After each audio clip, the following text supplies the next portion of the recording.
রাজধানীর মিটফোর্ড হাসপাতালের সামনে হত্যার শিকার হওয়া সোহাগ হত্যাকাণ্ডে জড়িতদের গ্রেফতার ও দ্রুত বিচারের দাবিতে মানববন্ধন করেছে তার পরিবার ও এলাকাবাসী। বৃহস্পতিবার সকালে মিটফোর্ড হাসপাতালের ৩ নম্বর গেটের সামনে এ মানববন্ধন করেন তারা। ২০২৫ সালের ৯ জুন বিকেলে প্রকাশ্যে পাথর মেরে ও কুপিয়ে হত্যা করা হয় ভাঙ্গারি ব্যবসায়ী সোহাগকে।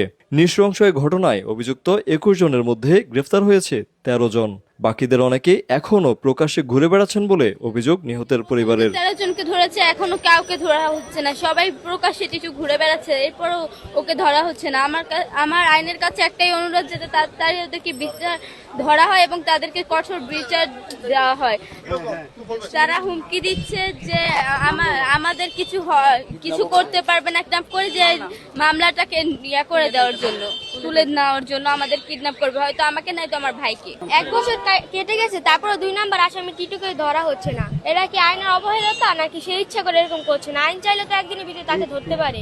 সোহাগের ২ সন্তানকে এখনো তাড়া করে বেড়ায় নৃশংস সে স্মৃতি। হত্যা মামলা তুলে নিতে হুমকি দেওয়া হচ্ছে বলে অভিযোগ করেন মামলার বাদী। হত্যার বিচারটা যেন সে করে। আমার বাড়ি কি নির্মম ভাবে মারা হয়েছে, এখন পর্যন্ত আমরা বিচার পাই না।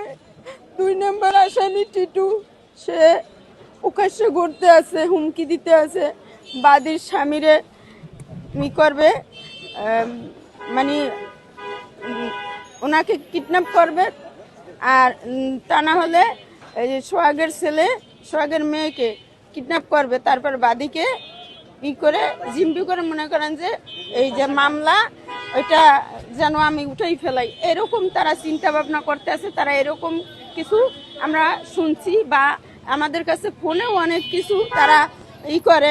মানববন্ধন থেকে শিশু রামিসা হত্যার বিচারের উদাহরণ টেনে দ্রুত সোহাগ হত্যাকাণ্ডের বিচারে সরকারের হস্তক্ষেপ কামনা করেন তারা।